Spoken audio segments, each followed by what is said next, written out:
Welcome to Penrose Learning, where we make understanding easy. You start by collecting precise measurements and constraints so Chatgpt has usable input. Once done, state scale and output format, then provide room dimensions and fixed elements in one clear list. Include functional requirements like circulation paths or zones. Make sure to ask for a simple labeled plan first. This reduces iteration.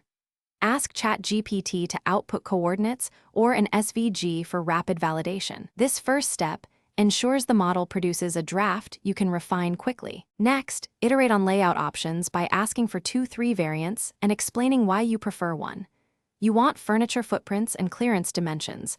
That helps the model position elements accurately. Once variants exist, request dimension callouts, door swing arcs, and labels for materials or finishes.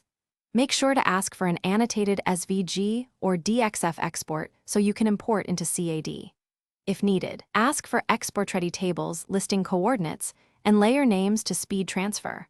To finish, have Chatgpt produce a final annotated file and a concise punch list of items to verify on site.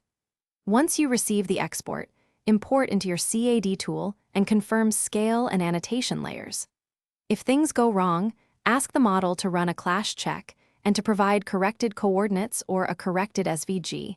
Describe the exact mismatch. Make sure to request a short revision log so you can track changes and resolve any remaining dimensional conflicts. Thanks for watching. If this was helpful, leave a like and consider subscribing. See you next time.